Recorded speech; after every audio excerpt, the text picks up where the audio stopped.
Dios les bendiga. Te acabas de conectar con tu canal de bendición.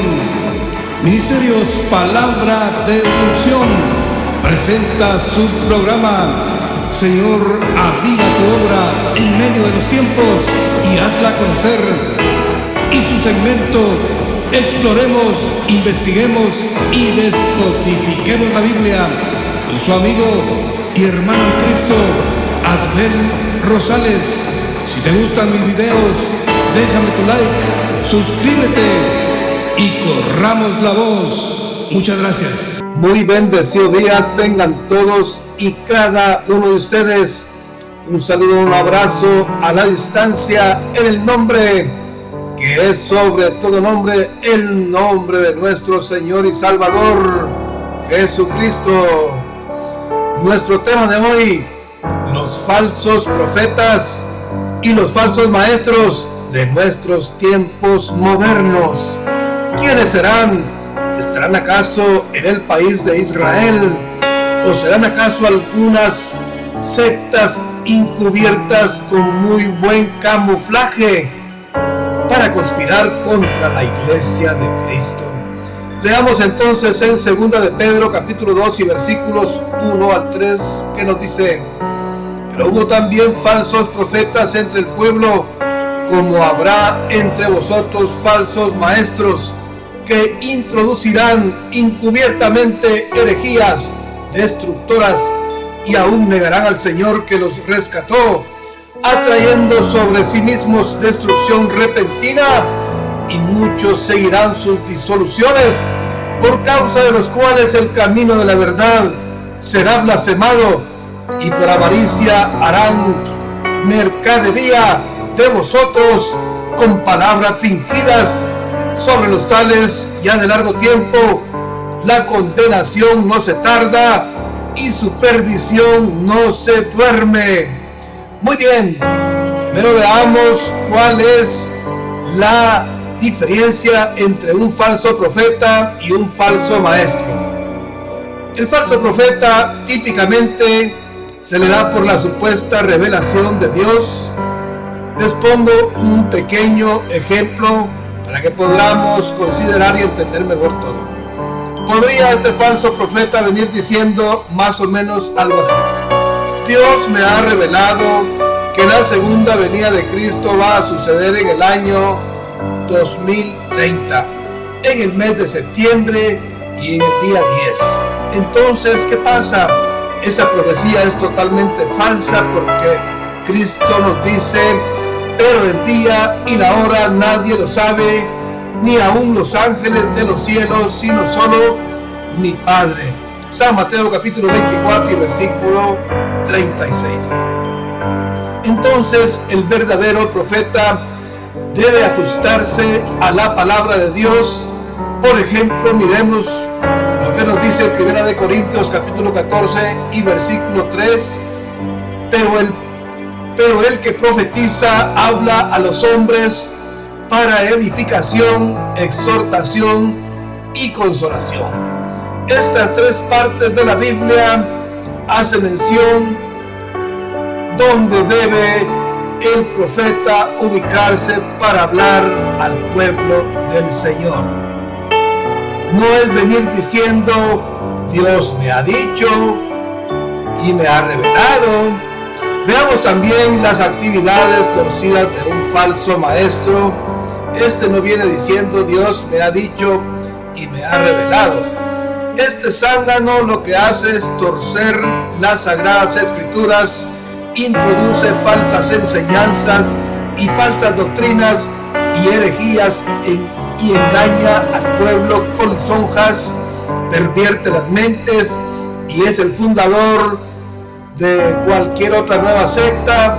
Procura siempre ser un predicador independiente, sin ninguna supervisión. Por ejemplo, renta un espacio en la radio o televisión y le pone a su segmento algo así: la cosecha de los justos, para impactar más y hacer valer su mentira. Y como hoy lamentablemente vivimos en el tiempo del síndrome de la comezón de oír, pues mejor Para estos desalmados inescrupulosos tienen todo el terreno y el campo libre. Entonces la primera secta que hoy vamos a considerar y merece un poquito de nuestra atención sería la reconocida secta de la G12. Su nacimiento, año 1991, su fundador César Castellanos. Esta herejía está basada, según César Castellanos, a través de muchos sueños, muy parecido a lo que le sucedió al descalabrado de José Smith, padre y fundador de los mormones. Todo basado en haber soñado algo o soñado mucho.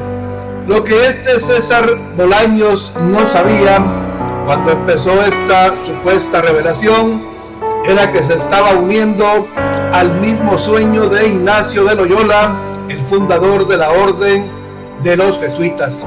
Y por supuesto, cuando hablamos de los sueños de Dios, sí podemos atestiguar y dar fe que estamos viviendo en la era de la gracia con toda la plenitud de la presencia del Espíritu Santo.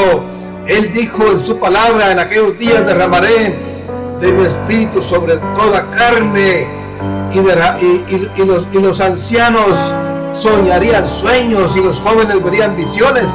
Pero esto es diferente. Hoy en día se sigue moviendo, por supuesto, en todo el mundo entero el Espíritu Santo. Pero los sueños que Dios nos da no es para añadirle más a su santa palabra. No te puede dar sueños, por ejemplo, a lo mejor te da un sueño que tú te vas a morir, o a lo mejor tu suegra, pero jamás para alterar su santa y bendita palabra. Y esto es lo malo de este señor Bolaños, que todo está basado en los sueños guajiros. Ya Dios ha advertido desde tiempos antiguos sobre lo peligroso que es basarse en sueños y decir que Dios habló. Jeremías capítulo 23 y versículos 28 al 32, pero leamos solamente un versículo que sería el 28, que dice: el profeta que tuviera un sueño, dice, cuente el sueño, y aquel a quien fuere mi palabra, cuente mi palabra verdadera. Entonces Dios pregunta: ¿qué tiene que ver la paja con el trigo? Dice Jehová de los ejércitos. Usted lee el resto de los versículos en su casa. También fijémonos lo que nos dice el apóstol Pablo en el libro de Gálatas capítulo 1 y versículos 6 al 8. Dice: estoy maravillado de que tan pronto os hayáis alejado del que os llamó por la gracia de Cristo para seguir un evangelio diferente. No que haya otro, sino que hay algunos, escuchemos, hay algunos que os perturban y quieren pervertir el evangelio de Cristo. Pero dice Pablo: mas si aún nosotros o un ángel del cielo os anunciare otro evangelio diferente del que os hemos anunciado, sea anatema. Anatema significa ¿qué cosa? Maldición. Sea maldición, dice Pablo. No se anda por las ramas, va directamente al grano y a la raíz de todo. Corta de tajo lo que se está manifestando. Y luego, por si alguno de ustedes no tiene conocimiento de esta secta de la G12, estos señores han dividido muchísimas congregaciones con la estrategia de los famosos encuentros, y esto viene sucediendo desde hace más o menos unas tres décadas atrás. Congregaciones que se han hecho pedazos por culpa de este infernal movimiento. ¿Quiénes más hoy en nuestra lista? No nos vamos hoy a ocupar ni a meter con los del Salón del Reino y sus atalayas. Lo vamos a dejar para otra ocasión. Entonces nuestros próximos invitados serán la falsa doctrina de la prosperidad, y de estos mercaderes del evangelio los hay por montones y por todos lados. Estos no te asaltan con una pistola en mano, sino que usan las epístolas para que donde disparan, pegan. O como dice el dicho, donde ponen el ojo, ponen la bala. Veamos cómo roban estos magnates del cristianismo. Por ejemplo, veamos al líder de la Iglesia Universal, conocidos también como Pare de Sufrir. Su líder y fundador principal, Edir Macedo, del país del Brasil. Este hombre ha tenido que presentarse ante la justicia por más de una vez por cuestiones de demandas en contra de él por fraudes cometidos en contra de sus mismos feligreses. Parece que él mismo no para de sufrir con tantas demandas. Sus ganancias millonarias se ve en las redes sociales de internet. Por ejemplo, una mega mansión se puede apreciar que es más lujosa que la misma Casa Blanca de los Estados Unidos de América. Un helicóptero personal para realizar algunas pequeñas diligencias cercanas a él y un Boeing 747 para otros vuelos más importantes internacionales. Así de sencillo y modesta es su fortuna. Y por favor, no me salgan aquellos genios bíblicos con el pretexto que el obrero es digno de su salario, porque en este caso rotundamente no aplica. Punto. Yo por lo menos les cuento, el único avión que he tenido en toda mi vida es cuando de niño jugábamos y pintábamos un avión en la tierra y jugábamos brincando turno por turno. Y luego cuando llovía pues se borraba. Es el único Boeing que he tenido yo en mi vida. También ya en la vida real, también las veces que me he subido a uno de verdad es cuando fui deportado de los Estados Unidos. Ni modo, mala suerte, muchacho atarantado. Muy bien. El siguiente de nuestra lista, la Iglesia del Dios Vivo, columna y apoyo de la verdad, se hacen llamar ellos, conocida también como la Luz del Mundo. Fue fundada el 6 de abril de 1926 y es una organización unicitaria en sus creencias y prácticas litúrgicas. Se cree que cuentan con unos 128 países asociados con esa sede. Hasta el 2014 se habían realizado unos 5 millones de bautismos y luego en el 2010 contaban con una membresía de más o menos de unos 326 millones de miembros. Su sede central, Guadalajara, Jalisco, México. Su fundador, Eusebio Joaquín González, y su esposa, Elisa Flores.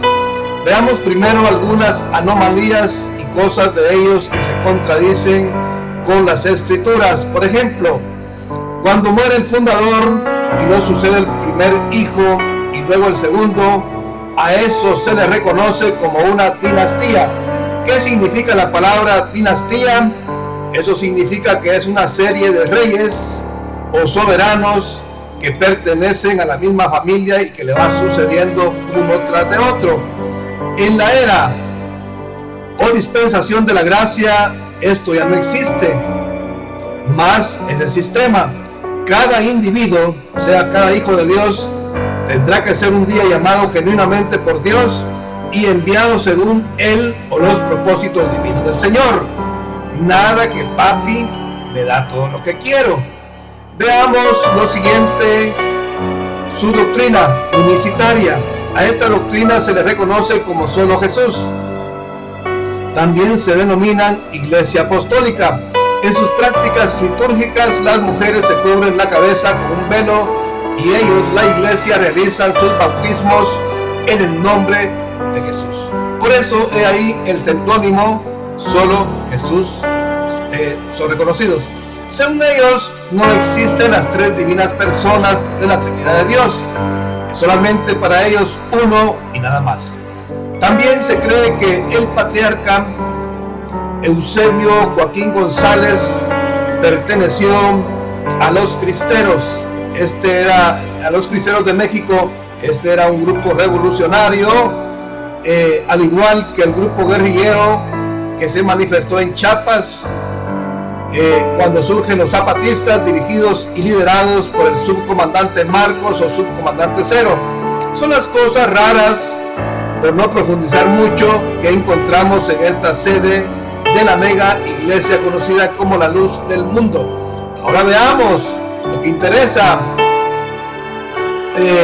y veamos lo que sigue. Posteriormente lo sucede en el año 1964 su hijo Samuel Joaquín Flores, hasta su muerte en el 2014, y en ese año se abre el telón y surge el personaje al escenario, nuestro personaje del que queremos escarbar un poquito más y denunciar las anomalías. Su nombre es Nazón Joaquín García. Significado del nombre Nazón, del hebreo Nachshon, significa encantador, y del griego serpiente. En la Biblia fue uno de los hijos de Judá. Números capítulo 1 y versículo 7. Entonces veamos lo que sigue. La justicia de los Estados Unidos lo arresta más o menos ahí por los años 2019 y lo hace comparecer en los tribunales para leerle los cargos que se le imputaron, donde muchos fueron por violación a mujeres y también entre ellas menores de edad. Hubieron muchas acusaciones y querelas, se mostraron muchas pruebas, pero lamentablemente solo se le dieron seguimiento a unas pocas. Todo esto lo que se demuestra es que sí existen los favores políticos. No podemos ver las cosas como unos viles ignorantes. Por eso dice el muy famoso dicho que con dinero baila el perro. Luego posteriormente se le condenó a unos 15 años de prisión. Lo más probable es que salga muy pronto y se diga luego que Dios ha hecho un milagro y una obra maravillosa porque sacó a sus siervos de la cárcel. ¿Qué siervos ni qué 8 cuartos? Dijeran las abuelitas. Este Nazón es un corrupto, pedófilo, punto. Tenemos que saber que Dios no trata ni está en medio de corruptos ni pedófilos, ni mucho menos a su favor. Lo que sucede es que este pederasta, pedófilo, ya soltó un buen dinero de su mega fortuna que tiene, y el juicio que se le hizo es solamente un teatro para engañar al público. Luego, este zángano, cuando salga del bote, volverá a hacer sus fechorías ya con más precaución, para que ahora sí no dejarse sorprender y recibir acusaciones en contra de él. Bien, dejamos esto hasta aquí. Dios les bendiga y hasta pronto. Les habló su amigo y hermano en Cristo, Albel Rosales, y por favor compartamos esta bendición de tema. Muchos se van a edificar con esto. Dios les bendiga. Hasta la próxima.